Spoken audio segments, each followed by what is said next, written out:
Hey guys, welcome to Deepak Sharma education channel. आज हम देखने जा रहे हैं एनसीईआरटी का 10th स्टैंडर्ड का एक बहुत ही इंपॉर्टेंट टॉपिक है, चैप्टर नंबर 1 रियल नंबर्स का इक्विलिट डिवीजन लेमा। इक्विलिट डिवीजन लेमा को समझने से पहले कुछ चीज़ों को हम देखेंगे कि since our childhood we have been seen using the 4 fundamental operation of addition, subtraction, multiplication and division.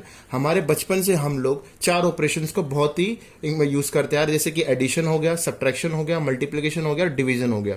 We have applied this operations on natural numbers, integers, rational numbers and irrational numbers.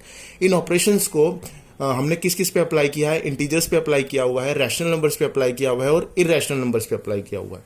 तो ये division lemma है, Euclid division lemma है, इसके अंदर हम क्या करने वाले हैं? रिकॉल करने वाले हैं डिविजिबिलिटी ऑफ इंटीजर्स को, कि जो डिविजिबिलिटी हम करेंगे किस पे? इंटीजर्स पे। इंटीजर की जो डिविजिबिलिटी हो रही है वो हम एक देखेंगे किसके अंदर? इक्विलिट डिवीजन लेमा के अंदर। अब इक्विलिट डिवीजन लेमा क्या कहता है?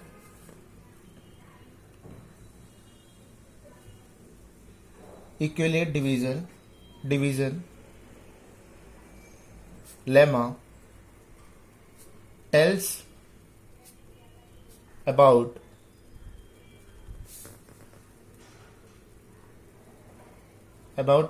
divisibility of integers।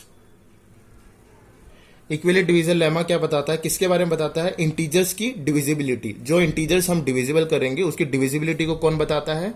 लेमा बताता है। ठीक है। अभी अगर मुझे इसकी स्टेटमेंट लिखनी है कि स्टेटमेंट इट स्टेट्स दैट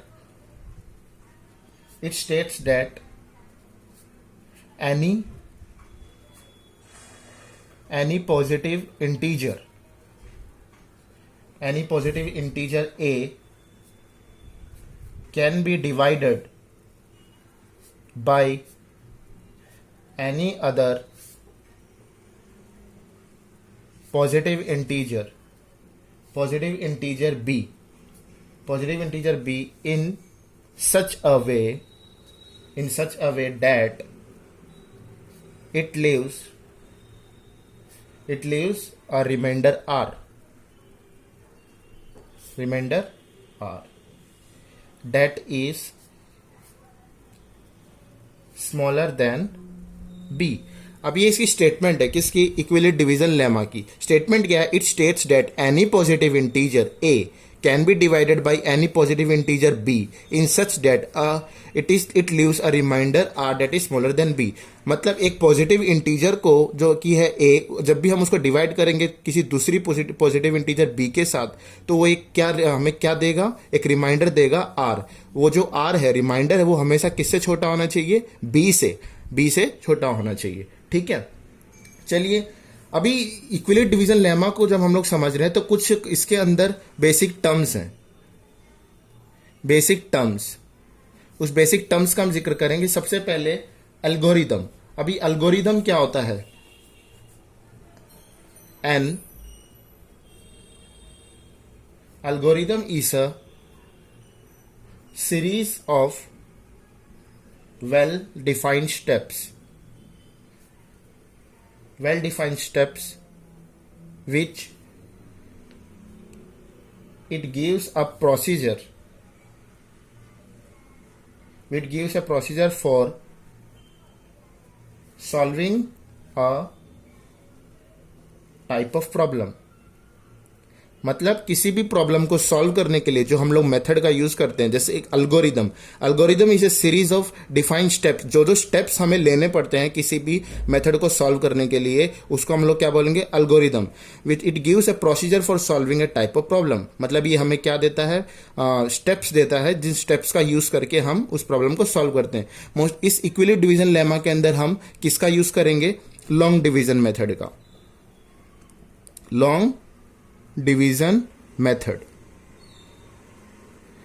इस लॉन्ग डिवीजन मेथड का यूज करेंगे हम लोग इक्विलिट डिवीजन लेमा के अंदर। अभी जो बार बार ये जो वर्ड आता है लेमा क्या है? Lemma is a proven statement used for proving another statement. मतलब किसी भी स्टेटमेंट जो पहले से प्रूव हो चुकी है, उस प्रूवन स्टेटमेंट का यूज करके किसी और चीज को हम सॉल्व करते हैं, उसको हम बोलते हैं lemma. Lemma is a proven statement. अगर मैं लिखूं इसमें कि लेमा क्या है?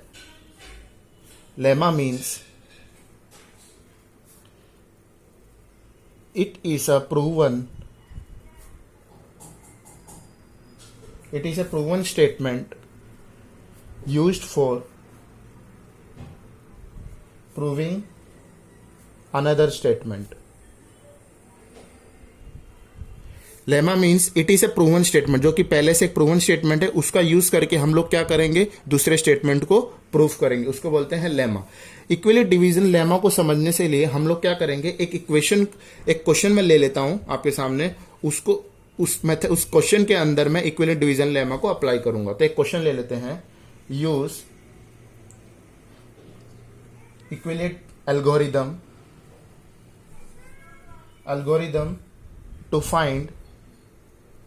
to find HCF of 4052 and 12576. ये क्वेश्चन है, मुझे क्या करना है, इक्विलेट डिवीजन लेमा को यूज करके HCF फाइंड करना. क्या फाइंड करना है, HCF फाइंड करना है. अभी जो इक्विलेट डिवीजन लेमा है ये क्या है, एक स्टेप वाइज प्रोसीजर है. वो क्या करता है, to compute the HCF of two positive integers. मतलब हमें इस मेथड का यूज करके क्या फाइंड करना है, HCF फाइंड करना है. और ये एक स्टेप वाइज प्रोसीजर है, और स्टेप वाइज प्रोसीजर के अंदर हम लोग क्या यूज कर रहे हैं, लॉन्ग डिवीजन मेथड यूज कर रहे हैं. तो आप स्क्रीन में देख पा रहे हैं कि मैंने एक क्वेश्चन लिया हुआ है 4052 एंड 12576. इस क्वेश्चन को मुझे सॉल्व करना है क्या यूज करके, इक्विलेट एल्गोरिदम का यूज करके. एल्गोरिदम मैंने आपके सामने बताया कि एल्गोरिदम क्या है. Algorithm is a series of well defined steps. Well defined steps को यूज करके मुझे इस क्वेश्चन को सॉल्व करना है. आप एल्गोरिदम का मतलब समझ गए और लेमा का मतलब समझ गए. चलिए सॉल्व करते हैं इस क्वेश्चन को. इस क्वेश्चन को सॉल्व करने से पहले मैं आपको एक चीज बता दूं कि इसके अंदर एक चीज लगेगी, आपकी एक टर्म है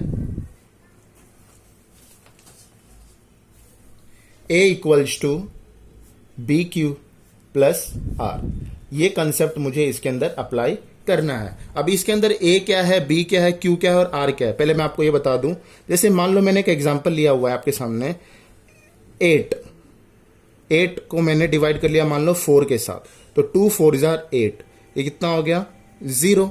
तो यहां पे A क्या रोल प्ले कर रहा है, यहां पे 8 है, 8 एंड B इज, आपने क्या किया, 2 इसको मल्टीप्लाई कर दिया और रिमाइंडर क्या हो गया यहां पे R.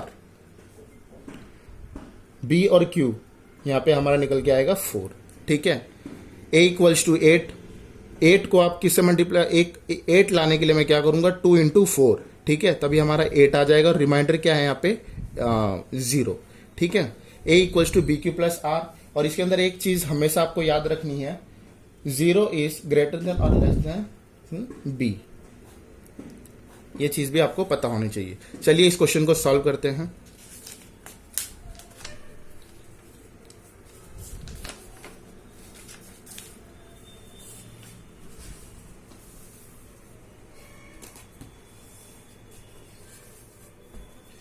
पहले मैं A equals to b q plus r लिख लेता हूं.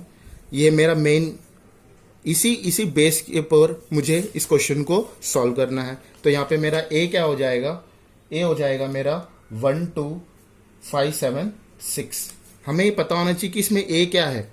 जो भी नंबर इसमें बड़ा रहेगा उसको हम उससे डिवाइड करेंगे, यानी 12576 को मुझे डिवाइड करना है किससे, 4052 के साथ. तो चलिए डिवाइड कर लेते हैं. तो मैं इसको लिख लेता हूं 12576 इक्वल्स टू 4052. अब जब मैं डिवाइड करूंगा इसको 4052 को किसके साथ, 12576 के साथ, तो मुझे पता होना चाहिए कि 4 3 जार 12, 4 3 जार 12 के आसपास आएगा. तो कितना आएगा, 4052 इंटू 3, 3 2 जार 6, 5 3 जार 15. ये हो गया 4 3 जार 12, 1256,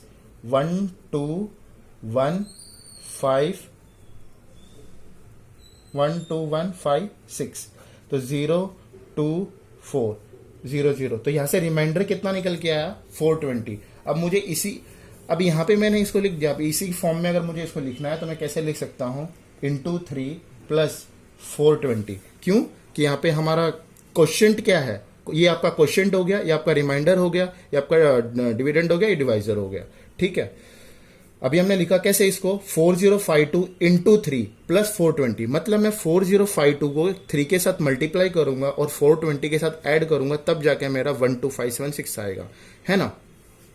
अब अगर मुझे इसको आगे करना है, क्योंकि ये स्टेप वाइज प्रोसीजर है, तो आगे हम कैसे कर सकते हैं? अभी नेक्स्ट स्टेप क्या होगा मेरा, आपको 4052 को 420 के साथ डिवाइड करना पड़ेगा। अब यहाँ पे ए क्या बन गया मेरा, ए बन जाएगा 4052 और बी कितना बन जाएगा 420। चलिए डिवाइड कर लेते हैं इसको।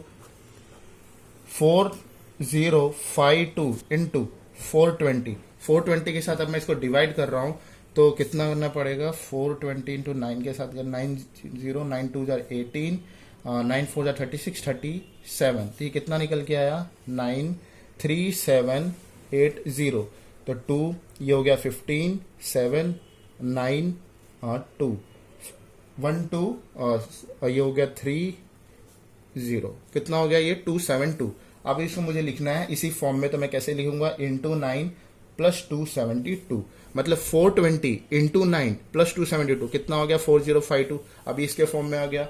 नेक्स्ट अगर मुझे अभी लिखना है तो आप क्या करेंगे, 420 को आपको 272 को आपको 420 के साथ डिवाइड करना है। अब यहाँ पे मेरा ए क्या बन जाएगा 420 मेरा ए बन गया, और डिवाइड करेंगे किसके साथ, 272 के साथ।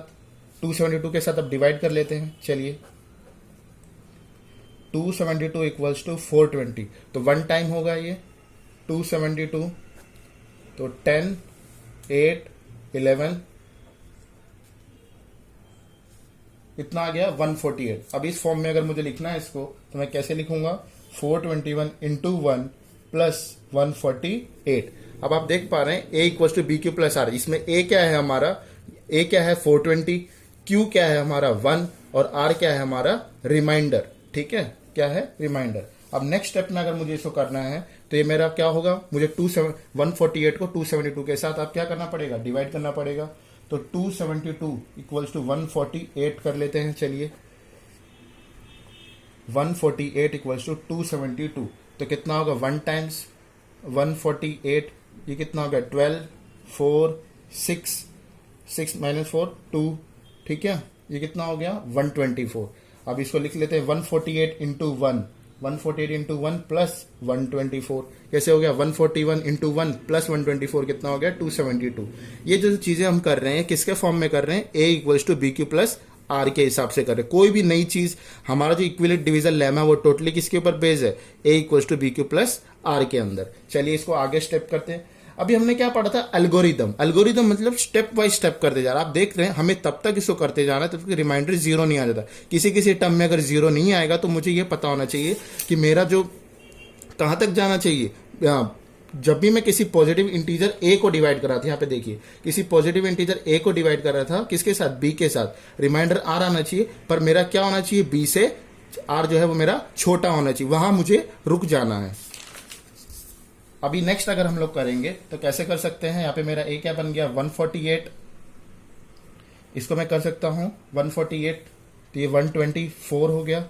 अभी नेक्स्ट अगर मुझे करना है, मान लो तो 124 148 वन टाइम्स कितना हो गया 8 माइनस 4 4, कितना हो गया ये 24 इंटू 1 प्लस 24। अभी नेक्स्ट अगर स्टेप में मुझे करना है तो मेरा ए क्या हो गया 124 इक्वल्स टू, अब किससे करेंगे 24 के साथ, 24 इंटू 5 प्लस 4, है ना, इतना हो गया। अब अगर मुझे करना है तो मेरा ए क्या बन गया 24, और 24 पता ही आपको कब आता है, 4 6 24, तो रिमाइंडर क्या हो गया 0, रिमाइंडर क्या हो गया 0। अब देख पा रहे हैं कि लास्ट में हमारा रिमाइंडर क्या आ गया 0 आ गया। अभी किसी टर्म में 0 नहीं आएगा तो पर वहां कौन सी कंडीशन सेटिस्फाई करनी है, हमें ये वाली कंडीशन सेटिस्फाई करनी है, और ये कि जो आर है मेरा किससे छोटा होना चाहिए, बी से, और ये कंडीशन, ठीक है, ये बहुत ही इंपॉर्टेंट कंडीशन है, ये आपको पता होनी चाहिए। इक्विवेलेंट डिवीजन लेमा में एक ये कंडीशन और एक ये कंडीशन, पहले इस कंडीशन पे हमें इस कंडीशन को सेटिस्फाई करना है। जब इस कंडीशन पे सेटिस्फाई हो जाएगा तो आपका आंसर आ जाएगा प्रॉपर वे में। अब अगर मुझे इसको लिखना है कि मैंने क्या नोटिस किया यहां से, मुझे क्या नोटिस हुआ यहां से, notice that 4 equals to HCF 24,4 equals to HCF 24 equals to HCF 148,124 equals to HCF 272, 148 equals to HCF 420, 272 equals to HCF 4052, 420 equals to HCF 12576 4052। अब ये जो मैंने मेथड लिखी है कैसे लिखी है, रिवर्स प्रोसेस में। पहले हमारा क्या था 12576 ये रहा, उसके फिर पीछे 4052 420। मैंने ये जो सारी चीजें लिखी हैं इसी बेस पे लिखी कि कैसे हमने HCF निकाला।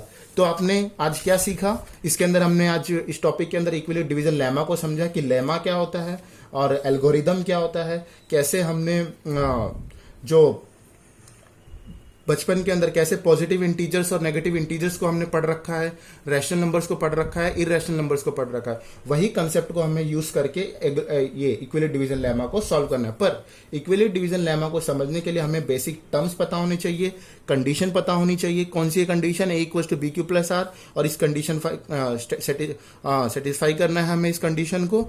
और ये जो इक्विलिब्रियम डिवीजन लेमा है हमें किसके अंदर लगाना है, इन क्वेश्चंस के अंदर लगाना है, ताकि हमें क्या मिल सके, HCF। अगर आपको ये वीडियो अच्छी लगी हो तो लाइक कर दो और शेयर कर दो 10th स्टैंडर्ड के स्टूडेंट्स के साथ। Thank you for watching my video.